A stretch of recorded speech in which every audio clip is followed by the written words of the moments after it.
ನಮಸ್ಕಾರ ಸ್ನೇಹಿತರೆ.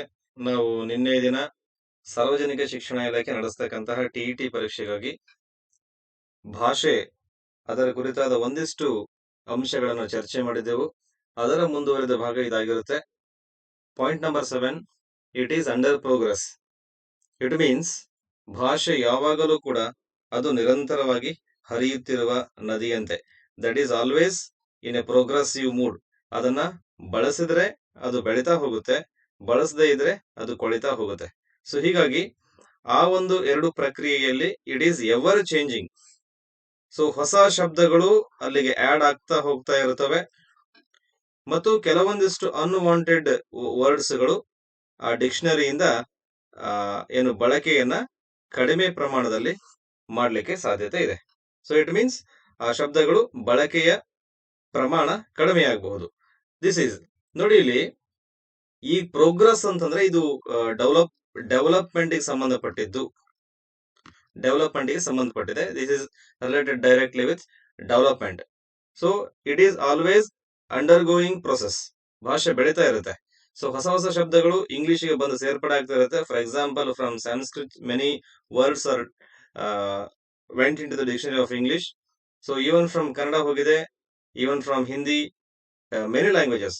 For example, from Hindi ಲಾಟಿನು ಲ್ಯಾಂಟರ್ನ್ ಪದ ಹೋಗಿದೆ, ಜಂಗಲ್ ಪದ ಇಂಗ್ಲಿಷ್ ಡಿಕ್ಷನರಿ ಹೋಗಿದೆ. ಸೊ ಈ ತರ ಭಾಷೆಗಳಿಂದ ಹಲವಾರು ಪದಗಳನ್ನು ಸ್ವೀಕಾರ ಮಾಡಿ ಇಂಗ್ಲಿಷ್ ಬೃಹತ್ ಗಾತ್ರವಾಗಿ ಬೆಳೆದಿದೆ.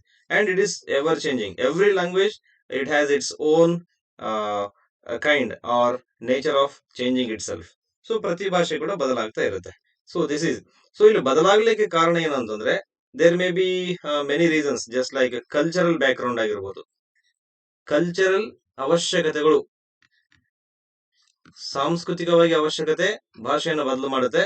ಮತ್ತು ಪೊಲಿಟಿಕಲ್ ಆಗಿ, ಪಾಲಿಟಿಕ್ಸ್ ಮನಸ್ಸು ಮಾಡಿದ್ರೆ ಭಾಷೆಯನ್ನು ಬದಲಾಯಿಸ್ತಕ್ಕಂಥ ಈ ಹಲವಾರು ಏನು ಎಕ್ಸಾಂಪಲ್ಸ್ ಗಳನ್ನ ಇತಿಹಾಸದಲ್ಲಿ ನಾವು ಕಂಡಿದ್ದೇವೆ. ಮತ್ತು ಭೌಗೋಳಿಕವಾಗಿ ಭಾಷೆ ಬದಲಾಗೋದಕ್ಕೆ ಕಾರಣ ಕೂಡ ಆಗುತ್ತೆ. ಸೊ ಏನು ಸಿಂಧು ನಾಗರಿಕತೆಯಲ್ಲಿ ನಾವು ಇದನ್ನ ಬದಲಾದಂತ ಒಂದು ಪ್ರೋಸೆಸ್ ಅನ್ನ ನಾವು ಕಾಣ್ತೇವೆ. ಸೊ ದ ನೆಕ್ಸ್ಟ್ ಪ್ರಶ್ನೆ ಆಗಬಹುದು, the nature of language itself is ever changing and ever changing. So next point ಹೋಗೋಣ ಸ್ನೇಹಿತರೆ. Needs of a culture or community designs the root words of any language. It is a carrier of civilization and culture. It means ಯಾವುದಾದ್ರೂ ಒಂದು ಕಮ್ಯುನಿಟಿಗೆ, particular ಕಮ್ಯುನಿಟಿಗೆ ಅಥವಾ particular ಏನು ಕಲ್ಚರ್ಗೆ ಕೆಲವೊಂದಿಷ್ಟು ಶಬ್ದಗಳು ಬೇಕಾಗಿತ್ತು ಅಂದ್ರೆ ಆ ಶಬ್ದಗಳನ್ನ ಅನುಕೂಲಕ್ಕೆ ತಕ್ಕ ಹಾಗೆ as their convenient they design. For example, ನಮಗೆ ಸೆಲ್ಫಿ ಅನ್ನೋ ಪದ ಬೇಕಾಗಿತ್ತು, ನಾವು ನಮಗೆ ಡಿಕ್ಷನರಿಯಲ್ಲಿ ಇಲ್ಲದೆ ಇರತಕ್ಕಂಥ ಪದನ ಹುಡುಕಿದ್ವಿ, selfie. So it was not there earlier. So many words are like that. For example, so universally accepted the word yoga. It was not there in the dictionary of English. YOGA. It was not there earlier. So and the dhyana. So it was not there earlier in the dictionary of English or Oxford. So it has been accepted because a community or a culture, so ಆ ಪದಗಳನ್ನು ಒಪ್ಪಿಕೊಂಡಿದೆ, ಬಳಸ್ತಾ ಇದ್ದಾರೆ. So ಆ root ವರ್ಡ್ಗಳನ್ನ English ಭಾಷೆ ಅಥವಾ ಯಾವುದೇ ಭಾಷೆಗೆ community ಮತ್ತು ಕಲ್ಚರ್ ಮನಸ್ಸು ಮಾಡಿದ್ರೆ ಸ್ವೀಕಾರ ಮಾಡತಕ್ಕಂತಹ ಒಂದು ಅವಕಾಶ ಇದೆ. ಮತ್ತೆ ಈ ಪ್ರೋಸೆಸ್ ಸಿವಿಲೈಸೇಷನ್ ಅನ್ನು ಕ್ಯಾರಿ ಮಾಡುತ್ತೆ. ಸೊ ಮತ್ತೆ ಸಂಸ್ಕೃತಿಯನ್ನು ಕೂಡ ಕ್ಯಾರಿ ಮಾಡುತ್ತೆ. ಇಲ್ಲಿ ಪ್ರಶ್ನೆ ಆಗಬಹುದು ಸ್ನೇಹಿತರೆ. So you must be very much careful. So next point ಆಗಿದೆ, it is a system of beautiful organisation. ನೋಡಿ, ಈ ಮೂರು ಶಬ್ದಗಳು ಹೆಚ್ಚು ಕಡಿಮೆ ಇಂಡಿವಿಜುವಲ್ ಆಗಿ ಎಕ್ಸ್ಪ್ಲೇನ್ ಮಾಡಿದ್ರೆ these things they need minimum individually half an hour. So 1.5 ಗಂಟೆ ಡಿಸ್ಕಷನ್ ಮಾಡಬಹುದು. ಸೊ ಇನ್ ಬ್ರೀಫ್ ಆಗಿ ನಾವು ನೆಕ್ಸ್ಟ್ ಕಮಿಂಗ್ ವಿಡಿಯೋಸ್ ಗಳಲ್ಲಿ ಪರ್ಟಿಕ್ಯುಲರ್ ಆಗಿ ನಾನು ಇದ್ರ ಬಗ್ಗೆ ಡಿಸ್ಕಸ್ ಮಾಡ್ತಾ ಹೋಗ್ತಾ ಇದ್ದೀನಿ. 54 ಬ್ಯೂಟಿಫುಲ್ ಇಂಪಾರ್ಟೆಂಟ್ ವರ್ಡ್ಗಳು ಪೆಡಗಾಜಿಗೆ ಸಂಬಂಧಪಟ್ಟ ಹಾಗೆ ಎಲ್ಲಾ ಭಾಷೆಗೆ ಸಂಬಂಧಪಟ್ಟಿದ್ದು, ಸ್ಪೆಷಲ್ ಆಗಿ ಇಂಗ್ಲಿಷ್ಗೆ ಸಂಬಂಧಪಟ್ಟ ಹಾಗೆ ನಾನು ಡಿಸ್ಕಸ್ ಮಾಡ್ತಾ ಇದ್ದೀನಿ ವಿತ್ ರಿಪೀಟೆಡ್ ಕ್ವಶನ್ಸ್ ಇನ್ ಏನು CTET ಮತ್ತು ಸ್ಟೇಟ್ TETಗಳಲ್ಲಿ ಆದಂತಹ ಪ್ರಶ್ನೆಗಳನ್ನು ಆಯ್ಕೆ ಮಾಡಿಕೊಂಡು ಇದನ್ನ ಡಿಸ್ಕಸ್ ಮಾಡ್ತಾ ಇದ್ದೇನೆ. That is one of the parts. And next ಇಲ್ಲಿ ಇಟ್ ಇಸ್ ಸಿಸ್ಟಮ್ ಅಂತ ಹೇಳಿದ್ದಾರೆ. ಓಕೆ, ಯಾವ ತರಹದ ಸಿಸ್ಟಮ್ ಇದೆ ನಾವು ಕಲ್ತಿದ್ದೇವೆ already. It is a system. ನೋಡಿ, that is a beautiful system. ಅಲ್ಲಿ ಫೊನಾಲಜಿ ಇದೆ, ಮಾರ್ಫಾಲಜಿ ಇದೆ, ಮತ್ತೆ ಸಿಂಟ್ಯಾಕ್ಸ್ ಇದೆ. ಸರ್ ಏನ್ ಸರ್ ಫೊನಾಲಜಿ ಅಂತಂದ್ರೆ ಈ ಪದದ ಒಂದು ಬ್ರೀಫ್ ಡಿಸ್ಕಷನ್ ನೋಡೋಣ, ಸಾಧ್ಯ ಆದ್ರೆ ಈಗಲೇ ಕೊಡ್ಲಿಕ್ಕೆ ಟ್ರೈ ಮಾಡ್ತೀನಿ. So phonology means it is, ಇದರ ಬೇಸಿಕ್ ಯೂನಿಟ್ ಫೋನಿಮ್ ಆಗಿರುತ್ತೆ. ಬೇಸಿಕ್ ಯೂನಿಟ್ ಏನಾಗಿರುತ್ತೆ? PHONEM. ಫೊನಾಲಜಿಯ ಬೇಸಿಕ್ ಯೂನಿಟ್ ಫೋನೆಮ್. ಫೋನೆಮ್ ಅಂದ್ರೆ ನಾವು ಕನ್ನಡದಲ್ಲಿ ಧ್ವನಿಮ ಅಂತ ಕರಿತೇವೆ. ಕನ್ನಡ ಪೆಡಗಾಜಿಯಲ್ಲಿ ಬರುತ್ತೆ ಧ್ವನಿಮ. ಸೊ ಇದ್ರ ಕುರಿತು ಅಧ್ಯಯನ ಮಾಡುತ್ತೆ. ಇದು ಫೊನಾಲಜಿ ಕೆಲಸ ಏನಂತಂದ್ರೆ study of how sounds are organised. ಇದು ಮನಸ್ಸಿಗೆ ಸಂಬಂಧಪಟ್ಟಿದ್ದು. ಮನಸ್ಸಿಗೆ ಶಬ್ದ ಯಾವ ತರಹ ಸೌಂಡ್ ಉತ್ಪಾದನೆ ಆಗುತ್ತೆ ಅನ್ನೋದನ್ನ ಮನಸ್ಸಲ್ಲಿ ವಿಚಾರ ಮಾಡಿ ಅದಕ್ಕೆ ಕೋಡಿಂಗ್ ಅನ್ನ ಕೊಡುತ್ತೆ. ಇದು ಯಾವುದು? ಫೊನಾಲಜಿ.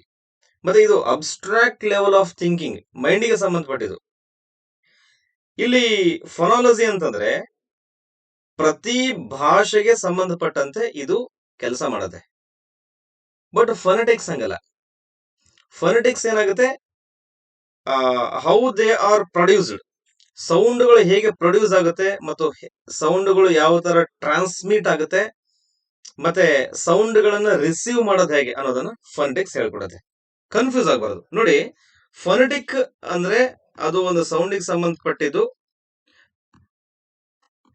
ಈ ಫೊನೆಟಿಕ್ ಸಿಂಬಾಲ್ ಗಳನ್ನ ನಾವು ಬ್ರಾಕೆಟ್ ಅಲ್ಲಿ ತೋರಿಸ್ತೀವಿ ಸ್ನೇಹಿತರೆ. ಈ ಫೋನೆಮ್ ಸಿಂಬಾಲ್ ಅನ್ನ ನೀವು ಈ ಟ್ರಾನ್ಸ್ಮಿಷನ್ ಕೋಡಿಂಗ್ ಅಲ್ಲಿ 8th ಸ್ಟ್ಯಾಂಡರ್ಡ್ ನಿಮಗೆ ಸೆಕೆಂಡ್ ಲ್ಯಾಂಗ್ವೇಜ್ ಇಂಗ್ಲಿಷ್ ಅಲ್ಲಿ ಕೊನೆ ಕೊಟ್ಟಿದ್ದಾರೆ. ಸೊ ಈ ಸಿಂಬಾಲ್ ಗಳನ್ನ ಬಳಸಿ ನಾವು ಫೊನೆಟಿಕ್ ಸೌಂಡ್ ಗಳನ್ನ ಡಿವೈಡ್ ಮಾಡ್ತಾ ಇದ್ದೇವೆ. ಸೊ ಕ್ರಾಸ್ ಸಿಂಬಾಲ್ ಇತ್ತು ಅಂತಂದ್ರೆ, ಸೊ ದೆನ್ ಬ್ರಾಕೆಟ್ ಸಿಂಬಾಲ್ ಇತ್ತು ಅಂದ್ರೆ ನೀವು ಅದನ್ನ ಈಸಿಯಾಗಿ ಗುರುತಿಸಬಹುದು. ಸಣ್ಣ ಒಂದು ಟ್ರಿಕ್ ನಿಮ್ಗೆ ಸಹಾಯ ಆಗುತ್ತೆ TET ಎಕ್ಸಾಮಿನೇಷನ್ ಅಲ್ಲಿ. This may come or not, that's not a question of arrival of question. So ಬರ್ಬೋದು, ಬರ್ಲಿಕ್ಕಿಲ್ಲ. ನಿಮ್ಮ ಒಂದು ಸಣ್ಣ ಇನ್ಫಾರ್ಮೇಶನ್ ಗಾಗಿ ಇರಲೇಬೇಕಾಗುತ್ತೆ, ಇರ್ಲಿ. ಸೊ ಇಟ್ ಮೀನ್ಸ್ ಫೊನಾಲಜಿ ಅಂತಂದ್ರೆ ಇದು ಏನು ಫೋನಿಕ್ ಗೆ ಸಂಬಂಧಪಟ್ಟಿದ್ದು. ಫೋನಿಕ್ ಇದರ ಏನು ಬೇಸಿಕ್ ಯೂನಿಟ್ ಫೋನಿಮ್ ಆಗಿರುತ್ತೆ. ಮತ್ತೆ study of how sounds are organised, ಸೌಂಡ್ಗಳು ಯಾವ ತರ ಆರ್ಗನೈಸ್ ಆಗಿದೆ ಅನ್ನೋದನ್ನ ಇದು ಹೇಳ್ಕೊಡುತ್ತೆ. ಸೊ ನೆಕ್ಸ್ಟ್ ಈಗ ಇನ್ನೊಂದೆರಡು ಇಂಪಾರ್ಟೆಂಟ್ ಪಾಯಿಂಟ್. ಈ ಫೊನಾಲಜಿ ಏನ್ ಮಾಡುತ್ತೆ ಗೊತ್ತಾ? ಸ್ಪೆಸಿಫಿಕ್ ಲ್ಯಾಂಗ್ವೇಜ್ ಗೆ ಸಂಬಂಧಪಟ್ಟಂತೆ ಸೌಂಡ್ ಆರ್ಗನೈಸೇಷನ್ ಅನ್ನ ಸ್ಟಡಿ ಮಾಡುತ್ತೆ ಫೊನಾಲಜಿ. ಸೊ ಇದು ಫೊನಾಲಜಿ ಒಂದು ಫೊನೆಟಿಕ್ಸ್ ನ ಒಂದು ಚಿಕ್ಕ ಭಾಗ, ಒಂದು ಪಾರ್ಟ್ ಇದು, ಅಥವಾ ಒಂದು ಬ್ರಾಂಚ್ ಅಂತ ಕೂಡ ನಾವು ಕರಿಬಹುದು. ಇಲ್ಲಿ ಫೊನೆಟಿಕ್ಸ್ ಏನ್ ಮಾಡುತ್ತೆ? ಫೊನೆಟಿಕ್ಸ್ ಇದರದು ಬೇಸಿಕ್ ಯೂನಿಟ್ ಬಂದು ಫೋನ್ ಅಂದ್ರೆ ಸೌಂಡ್. ಈ ಸೌಂಡ್ ಗಳನ್ನು ಮಾತ್ರ ಅಧ್ಯಯನ ಮಾಡುತ್ತೆ. ಈ ಸೌಂಡ್ಗಳು ಯಾವ ತರ ಪ್ರೊಡ್ಯೂಸ್ ಆಗುತ್ತೆ, ಯಾವ ತರ ಟ್ರಾನ್ಸ್ಮಿಷನ್ ಆಗುತ್ತೆ, ಯಾವ ತರ ಇನ್ನೊಬ್ಬರು ರಿಸೀವ್ ಮಾಡ್ತಾರೆ ಅನ್ನೋದನ್ನ ಫೊನೆಟಿಕ್ಸ್ ಅಧ್ಯಯನ ಮಾಡುತ್ತೆ. ಫೊನಾಲಜಿ ಕೆಲಸ ಏನಿಲ್ಲ, ಪ್ರತಿ ಭಾಷೆಗೆ ಸಂಬಂಧಪಟ್ಟಂಗೆ ಅದು ಶಬ್ದ ಯಾವ ರೀತಿ ಆರ್ಗನೈಸ್ ಆಗಿದೆ ಅನ್ನೋದನ್ನ ಮನಸ್ಸಲ್ಲಿ ಕ್ಯಾಲ್ಕುಲೇಟ್ ಮಾಡಿ ಅದಕ್ಕೆ ಈ ತರಹದ ಕೋಡಿಂಗ್ ಗಳನ್ನ ಕೊಡ್ತಾ ಹೋಗುತ್ತೆ. This is about phonology. ಈ ಒಂದು ಬ್ಯೂಟಿಫುಲ್ ಆರ್ಗನೈಸೇಷನ್ ಗೆ ಭಾಷೆ ಒಳಪಟ್ಟಿದೆ. ಪ್ರತಿ ಭಾಷೆಯಲ್ಲೂ ಕೂಡ ಫೊನಾಲಜಿ ಇದೆ. ದಿಸ್ ಇಸ್ ಆಲ್ ಅಬೌಟ್ ಈ ಫೊನಾಲಜಿ. ದೆನ್ ಮಾರ್ಫಾಲಜಿ ಅಂತ ಬಂದ್ರೆ ವಂಡರ್ಫುಲ್ ಒಂದು ಕ್ವಶನ್ ಆಗಿದೆ. ಸುಮಾರು ಸಾರಿ ರಿಪೀಟೆಡ್ ಕೂಡ ಕ್ವಶನ್ ಇದು. ಇವನ್ ಯಾವುದು ಫೊನಾಲಜಿ ಇದಕ್ಕೆ ಸಂಬಂಧಪಟ್ಟಂಗೆ ಫೋನೆಮಿಕ್ ಸಂಬಂಧಪಟ್ಟಂಗೆ ಸುಮಾರು TET ಗಳಲ್ಲಿ ಪ್ರಶ್ನೆ ಆಗಿದೆ. ಏನಂತ ಪ್ರಶ್ನೆ ಆಗಿದೆ ಗೊತ್ತಾ? ಇದು ಫೊನಾಲಜಿ ಇದರ ಬೇಸಿಕ್ ಯೂನಿಟ್ ಯಾವುದು ಅಂತ ಕೇಳ್ತಾರೆ. So that is phoneme. So ಈ ಪ್ರಶ್ನೆ ಆಗಿದೆ, ಇದು ನಿಮ್ಮ ಅಬ್ಸರ್ವೇಷನ್ ಇರಲಿ ಸ್ನೇಹಿತರೆ. ಈಗ ಮಾರ್ಫಾಲಜಿ ಬರ್ತಾ ಇದ್ದೀನಿ. ಮಾರ್ಫಾಲಜಿ ಅಂತಂದ್ರೆ ಈಗ ನಾವು ಇದನ್ನ ಬಹಳ ಸಿಂಪಲ್ ಆಗಿ ಹೇಳ್ಬೋದು. It is a study of the forms. ಯಾವುಗಳ ಫಾರ್ಮ್ ಅನ್ನ ಸ್ಟಡಿ ಮಾಡುತ್ತೆ? ಮತ್ತೆ forms and formation of words, ಎರಡು ರೀತಿ ಇಲ್ಲಿ ಡೆಫಿನೇಷನ್ ಗಳಿಗೆ ಸಹಾಯ ಆಗುತ್ತೆ ಈ ಎರಡು ಶಬ್ದಗಳು. ನೋಡಿ ಬರಿತಾ ಇದ್ದೀನಿ, ಫಾರ್ಮೇಶನ್. ಪೆನ್ ಯಾಕೋ ವರ್ಕ್ ಆಗ್ತಾ ಇಲ್ಲ ಇವತ್ತು. ಸೊ ಫಾರ್ಮ್ ಮತ್ತು ಫಾರ್ಮೇಶನ್ ಯಾವುದಕ್ಕೆ ಸಂಬಂಧಪಟ್ಟಿದ್ದು? ವರ್ಡ್ಗೆ ಸಂಬಂಧಪಟ್ಟಿದ್ದು. ವರ್ಡ್ಗೆ ಸಂಬಂಧಪಟ್ಟಂಗೆ ಆ ಶಬ್ದ ಯಾವ ತರ ಫಾರ್ಮ್ ಆಗುತ್ತೆ ಮತ್ತು ಫಾರ್ಮೇಶನ್ ಆಗುತ್ತೆ ಅನ್ನೋದನ್ನ ಸ್ಟಡಿ ಮಾಡೋದು ಮಾರ್ಫಾಲಜಿ. ಸುಮಾರು ಸಾರಿ ರಿಪೀಟ್ ಆಗಿದೆ ಟಿಇಟಿ ನಲ್ಲಿ question. For example, I can take unbelievable. Unbelievable, unbelievable, ABLE. So unbelievable ಮೂರು ಏನು ಇಲ್ಲಿ ರೀತಿಯಾಗಿ ಶಬ್ದಗಳನ್ನು ಹೊಡೆದಿದ್ದೇವೆ, ಫಾರ್ಮೇಶನ್ ಮಾಡಿದ್ದೇವೆ. ಇದಕ್ಕೆ ಬೆಸ್ಟ್ ಎಕ್ಸಾಂಪಲ್, ಕನ್ಫ್ಯೂಸ್ ಆಗೋದ್ ಬೇಡ ಸ್ನೇಹಿತರೆ, ಪ್ರಿಫಿಕ್ಸ್ ಮತ್ತು ಸಫಿಕ್ಸ್ಗಳು. ನೋಡಿ ಪ್ರಿಫಿಕ್ಸ್ ಅಲ್ಲಿ ಏನಾಗುತ್ತೆ, ಸಫಿಕ್ಸ್ ಅಲ್ಲಿ ಏನಾಗುತ್ತೆ, ಶಬ್ದಗಳ ಫಾರ್ಮೇಶನ್ ಆಗುತ್ತೆ ಬ್ಯೂಟಿಫುಲ್ ಆಗಿ. ದಟ್ ಇಸ್ ಕಾಲ್ಡ್ ಫಾರ್ಮಲ್ ಏನು ಮಾರ್ಫಾಲಜಿ. ಸೊ ಇಷ್ಟು ಬಿಟ್ರೆ ಇದು ಬ್ಯೂಟಿಫುಲ್ ಎಕ್ಸ್ಪ್ಲನೇಷನ್ ಬೇಕಾಗಿಲ್ಲ ಅಂತ ಅನ್ಸುತ್ತೆ. ಪ್ರಿಫಿಕ್ಸ್ ಸಫಿಕ್ಸ್ ಗಳನ್ನ ನೆನ್ಪು ಮಾಡ್ಕೊಂಡ್ರೆ ವಾಟ್ ಈಸ್ ಮಾರ್ಫಾಲಜಿ ಅಂತ ಗೊತ್ತಾಗುತ್ತೆ. Morphology is the study of the forms and formation of any kind of words. ಇದು ಯಾವುದೇ ಭಾಷೆಗೆ ಸಂಬಂಧಪಟ್ಟಿರಲಿ, ಮಾರ್ಫಾಲಜಿ ಅಂದ್ರೆ ಶಬ್ದಗಳ ರಚನೆ ಮತ್ತು ಅವುಗಳ ಫಾರ್ಮೇಶನ್. ಸೊ ಇದು ಇಷ್ಟಿರ್ಲಿ ನಿಮ್ ಗಮನಕ್ಕೆ. ಸೊ ನೆಕ್ಸ್ಟ್ ಈಗ ಬಂದದ್ದು ಇನ್ನೊಂದು ಬ್ಯೂಟಿಫುಲ್ ವರ್ಡ್. ಇದು ಭಾಷೆಯ ಸಿಸ್ಟಮ್ ಒಳಪಟ್ಟಿದೆ. ಇಲ್ಲಿ ಎಕ್ಸ್ಪ್ಲೇನ್ ಮಾಡ್ತಾ ಇದ್ದೀನಿ, ಕೇಳ್ತಾ ಹೋಗಿ. ಸಿಂಟ್ಯಾಕ್ಸ್ ಇಸ್ ರಿಲೇಟೆಡ್ ವಿತ್ ವಾಕ್ಯ ರಚನೆ. ಸೊ ಇದಕ್ಕೆ ಸಂಬಂಧಪಟ್ಟಂಗೆ ಶಬ್ದಗಳ ಅರೇಂಜ್ಮೆಂಟ್ ಅನ್ನ ಸ್ಟಡಿ ಮಾಡುತ್ತೆ. That is arrangement of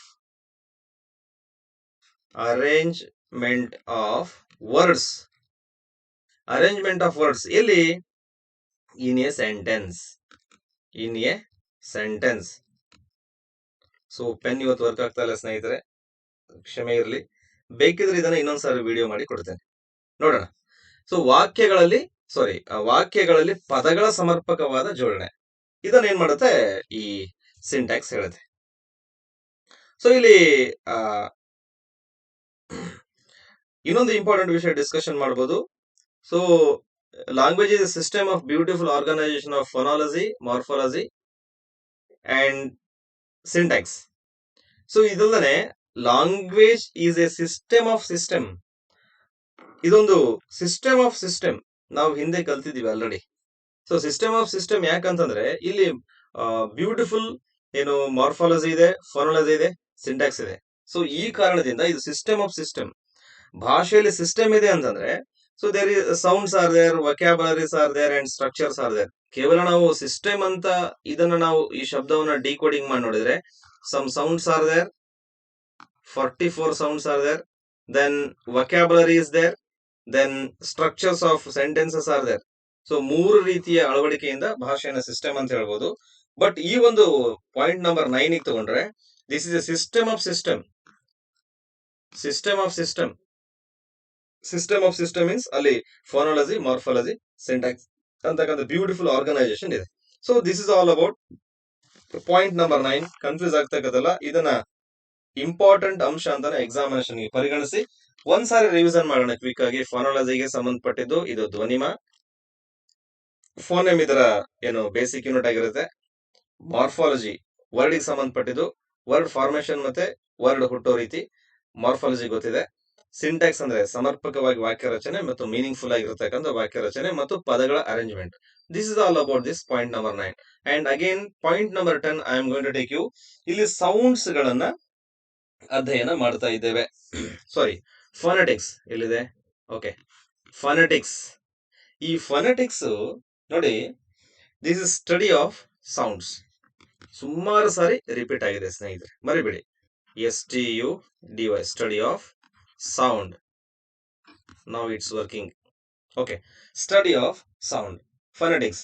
so ಈ ಸ್ಟಡಿ ಆಫ್ ಸೌಂಡ್ ಯಾಕೆ ಬೇಕು ಅಂದ್ರೆ ಒಂದು ಯೂನಿವರ್ಸಲ್ ಆಗಿ ನಾವು ಅಕ್ಸೆಪ್ಟ್ ಮಾಡಿದ್ದೇವೆ ಬೇಸ್ಡ್ ಆನ್ ಸಮ್ ಸಿಂಬಲ್ಸ್. ಈ ಸಿಂಬಲ್ ಬೇಕಾಗುತ್ತೆ. ಸೊ ಆ ಸಿಂಬಲ್ ಗಳನ್ನ ನಾನು ಫೊನೆಟಿಕ್ಸ್ ಕ್ಲಾಸ್ ಅಲ್ಲಿ ಡಿಸ್ಕಸ್ ಮಾಡ್ತಾ ಇದ್ದೇನೆ in deep. There are altogether 44 ಏನು symbols are there, phonetical symbols are there in English. There are 44 symbols are there phonetically. ಇದನ್ನ ಇಂಟರ್ನ್ಯಾಷನಲ್ ಏನು ಫೊನೆಟಿಕ್ಸ್ ಅಲ್ಫಾಬೆಟ್ ಗಳಂತ ನಾವು ಕರಿತೇವೆ. ಇಂಟರ್ನ್ಯಾಷನಲ್ ಫೊನೆಟಿಕ್ಸ್ ಅಲ್ಫಾಬೆಟ್ ಇವುಗಳ ಆಧಾರದಲ್ಲಿ ನಾವು ಏನು ಯೂನಿಕ್ ಸಿಂಬಾಲ್ ಗಳನ್ನ ಮಾಡಿದ್ದೇವೆ.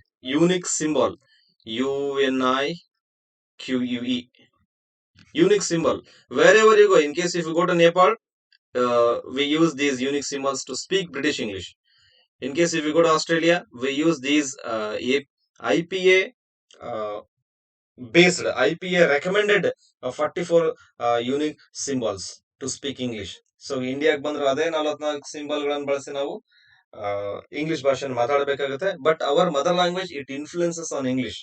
So you can observe, you might have observed this thing. ಒಂದು ಮಾತೃಭಾಷೆಗೆ ಸಂಬಂಧಪಟ್ಟಂತ ವ್ಯಕ್ತಿ ಇಂಗ್ಲಿಷ್ ಅನ್ನ ಮಾತನಾಡೋ ರೀತಿ ಡಿಫ್ರೆಂಟ್ ಆಗಿರುತ್ತೆ. ಬಿಕಾಸ್ 200%, ಇನ್ನೂ ಬೇಕಾದ್ರೆ ಜಾಸ್ತಿನೇ ಹೇಳಿ, ಸೊ ಅದಕ್ಕಿಂತ ಹೆಚ್ಚು ಮಾತೃಭಾಷೆ ಇನ್ನೊಂದು ಭಾಷೆ ಮೇಲೆ ಪ್ರಭಾವ ಬೀರುತ್ತೆ. ಸೊ ಹೀಗಾಗಿ ಇಂಗ್ಲಿಷ್ ಗುಜರಾತಿಗಳು ಬೇರೆ ಮಾತಾಡ್ತಾರೆ, ಮಲಯಾಳಿಗಳು ಬೇರೆ ಮಾತಾಡ್ತಾರೆ, ದೆನ್ ತಮಿಳಿಯನ್ಸ್ ಬೇರೆ ಮಾತಾಡ್ತಾರೆ, ಕನ್ನಡಿಗರೇ ಬೇರೆ ಮಾತಾಡ್ತೀವಿ. ಸೊ ಉರ್ದು ಭಾಷಿಕರೇ ಬೇರೆ, ಹಿಂದಿ ಭಾಷಿಕರೇ ಬೇರೆ. So this is all about influence of mother language. ಅದು ಇನ್ನೂ ಜಾಸ್ತಿ ಇರಲಿ ಭಾಷೆ ಮೇಲೆ. ಸೊ ಇದರ ಹೊರತಾಗಿ we are learning English beautifully based on these 44 phonetic symbols. So ಇದನ್ನ IPA association universally accepted.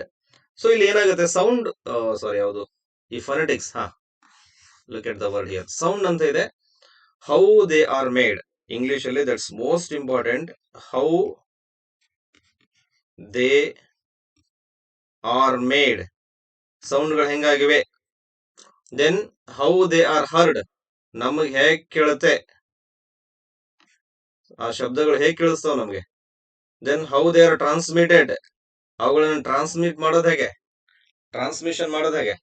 So ಇದನ್ನ ಕುರಿತು ಈ ಫೊನೆಟಿಕ್ಸ್ ತುಂಬಾ ಚೆನ್ನಾಗಿ ಒಂದು ಸಿಸ್ಟಮೆಟಿಕ್ ಆಗಿ ಭಾಷೆಯಲ್ಲಿ ಗುರುತಿಸ್ಕೊಂಡಿದೆ. Next point, they are arbitrary. ನಿನ್ನೆ ಡಿಸ್ಕಷನ್ ಆಗಿದೆ ಸ್ನೇಹಿತರೆ ಹಿಂದಿನ ವಿಡಿಯೋದಲ್ಲಿ. ಸೊ ನಾವು ಅದನ್ನ ಯಾದೃಚ್ಛಿಕವಾಗಿ ಅಂತ ಕರಿತೇವೆ. So arbitrary vocal cards, wonderful ಏನು ಸ್ಟೇಟ್ಮೆಂಟ್ ಅನ್ನು ಕೊಟ್ಟಿದ್ದಾರೆ ಬ್ಲಾಕ್ ಮತ್ತು ಟ್ರೈಗರ್. ಅದ್ರ ಮೇಲೆ ನೀವು ಸುಮಾರು ರೀತಿಯ ಭಾಷೆಯ ಲಕ್ಷಣಗಳನ್ನ ಬರಿತಾ ಹೋಗ್ಬೋದು. ಅದನ್ನ ನೆಕ್ಸ್ಟ್ ನಾವು ಡೆಫಿನೇಷನ್ ಪಾರ್ಟ್ ಅಲ್ಲಿ ನಿಮ್ಮೊಟ್ಟಿಗೆ ಡಿಸ್ಕಸ್ ಮಾಡ್ತಾ ಇದ್ದೇನೆ. ಸೊ ಆಲ್ ಟುಗೆದರ್ 20 ಡೆಫಿನೇಷನ್ ಗಳನ್ನ ಕಲೆಕ್ಟ್ ಮಾಡಿದ್ದೀನಿ ತುಂಬಾ ಕಷ್ಟಪಟ್ಟು ನಿಮಗಾಗಿ. ಯಾವುದಾದ್ರೂ ಒಂದು ಡೆಫಿನೇಷನ್ ಎಕ್ಸಾಮಿನೇಷನ್ ಅಲ್ಲಿ ಬಂದ್ರೆ ಅದು ನಿಮ್ಮ ಭವಿಷ್ಯಕ್ಕೆ ಮಾರ್ಗದರ್ಶನ ಮಾಡುತ್ತೆ. ಅದು ನೆಕ್ಸ್ಟ್ ವಿಡಿಯೋದಲ್ಲಿ ಖಂಡಿತ ನಿಮಗೆ ಸಿಗುತ್ತೆ.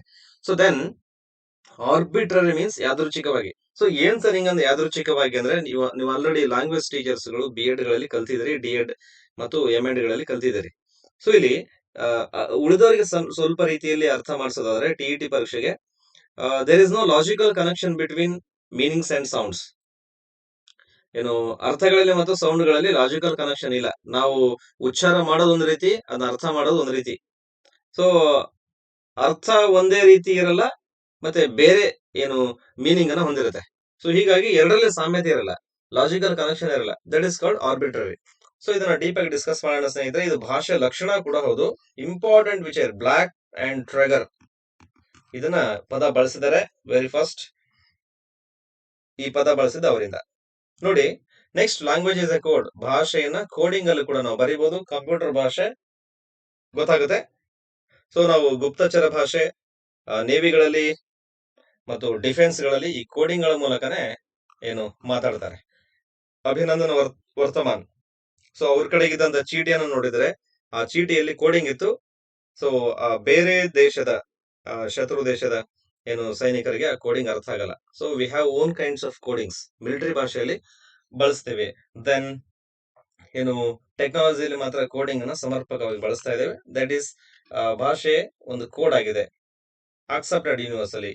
Point number 13, this is the most important thing. Language is called a social phenomenon. ನಾವು ಸಮಾಜದಲ್ಲಿ ಬಳಸ್ತೇವೆ. I speak with you, I speak with her, I speak with him.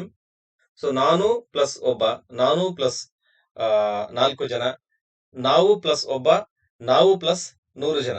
So ಈ ತರಹದಲ್ಲಿ ಇದೊಂದು ಸಾಮಾಜಿಕವಾಗಿ ಫೆನಾಮಿನನ್ ಆಗಿ ಬಳಕೆ ಆಗ್ತಾ ಇದೆ, ನ್ಯಾಚುರಲ್ ಫೆನಾಮಿನನ್.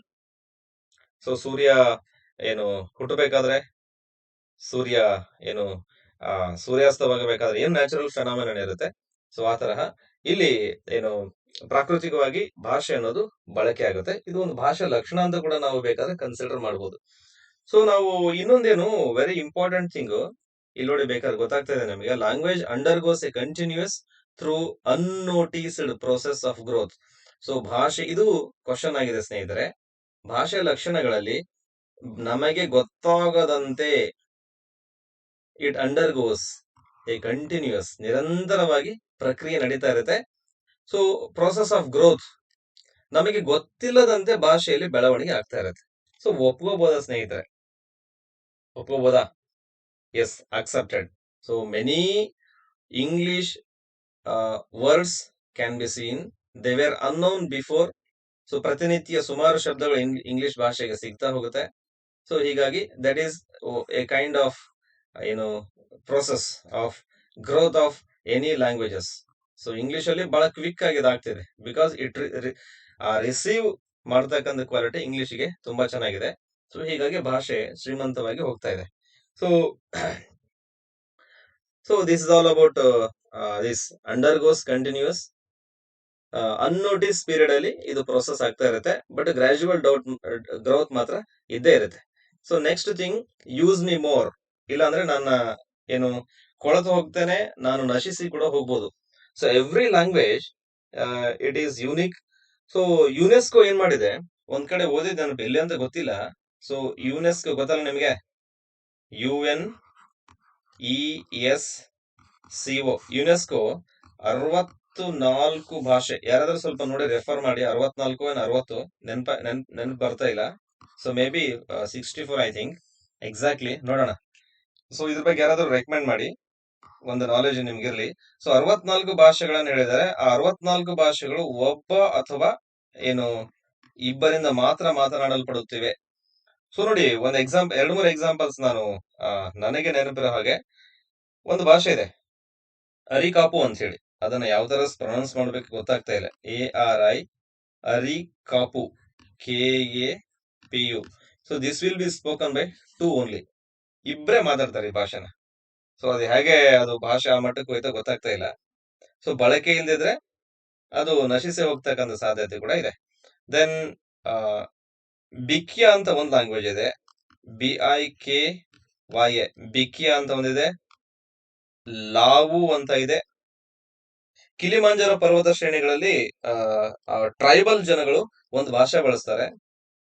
ದೆನ್ ಇನ್ನೊಂದಿದೆ ಡ್ಯಾಂಪಲ್, DA ಸ್ಪೆಲ್ಲಿಂಗ್ ಬರ್ತಾ ಇಲ್ಲ, ನೋಡೋಣ.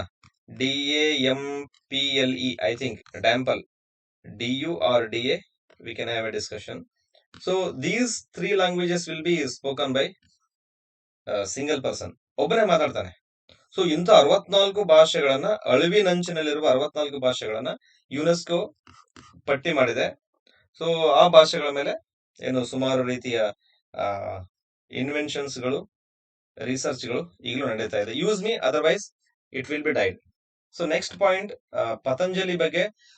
ಪತಂಜಲಿ ಡಿಫೈನ್ಸ್ ಭಾಷೆ ಅಂದ್ರೆ ಪತಂಜಲಿ ದೃಷ್ಟಿನಲ್ಲಿ, language is the human expression. ನೋಡಿ, ಮನುಷ್ಯನ ಒಂದು ಎಕ್ಸ್ಪ್ರೆಷನ್, ಬೇರೆ ಯಾರಿಗೂ ಇಲ್ಲ, ಗಿಫ್ಟ್ ಇದು, ದೇವರು ಕೊಟ್ಟಿದ್ದು. Which uttered out by speech organs. So speech ಆರ್ಗನ್ಗಳಿರೋದು ಮನುಷ್ಯನಿಗೆ ತುಂಬಾ ಚೆನ್ನಾಗಿದೆ. ಸೊ ವಿತ್ ದಿಸ್ ಸ್ಪೀಚ್ ಆರ್ಗನ್ಗಳ ಮೂಲಕ ಮನುಷ್ಯ ನಾವೆಲ್ಲ ಎಕ್ಸ್ಪ್ರೆಷನ್ ಮಾಡುತ್ತೇವೆ. So this is the best quality. Only language is species specific, ಮನುಷ್ಯ ಮಾತ್ರ ಮಾತಾಡ್ತಾನೆ. ಓನ್ಲಿ ಹ್ಯೂಮನ್ ಬೀಯಿಂಗ್ಸ್ ಸ್ಪೆಸಿಫಿಕ್ ಆಗಿ ಈ ಭಾಷೆಯನ್ನ ಮಾತಾಡ್ತಾರೆ. ಸೊ ಡಿಯರ್ ಫ್ರೆಂಡ್ಸ್, ಇದೆಲ್ಲದೂ ಸೇರಿ ಭಾಷೆ ಬಗ್ಗೆ ಒಂದಿಷ್ಟು ನಿಮಗೆ ಔಟ್ಲುಕ್ ಅನ್ನು ಕೊಟ್ಟಿದ್ದೀನಿ. ನಾಳೆಯ ತರಗತಿನಲ್ಲಿ ಇನ್ನೊಂದೆರಡು ವಿಚಾರ, ಇಂಪಾರ್ಟೆಂಟ್ ವಿಷಯ ಹೇಳ್ತೇನೆ. ನಾಳೆಯ ತರಗತಿನಲ್ಲಿ ಡೆಫಿನಿಷನ್ಸ್, ಇಂಪಾರ್ಟೆಂಟ್ ಒಂದು 20 ಇಂಪಾರ್ಟೆಂಟ್ ಡೆಫಿನೇಷನ್ಸ್ ಗಳನ್ನ ನಿಮಗಾಗಿ ತರ್ತಾ ಇದ್ದೀನಿ. ಎಲ್ಲೂ ಸಿಕ್ಕಿಲ್ಲ, ನೀವು ಹುಡುಕಿದ್ರು ಕೂಡ ಸಿಗಲ್ಲ ಅಂತ ಡೆಫಿನೇಷನ್ಸ್ ಗಳನ್ನ ನಾನು ನಿಮಗೆ ಕೊಡ್ತಾ ಇದ್ದೀನಿ. ಯಾವ್ದಾದ್ರು ಒಂದು ಡೆಫಿನೇಷನ್ ಬಂದ್ರು ಕೂಡ ನಿಮ್ಮ ಜೀವನ ಬದಲಾಗುತ್ತೆ. ಸೊ ಮಿಸ್ ಮಾಡದೆ ನೋಡ್ತಾ ಇರಿ. Thank you, bye.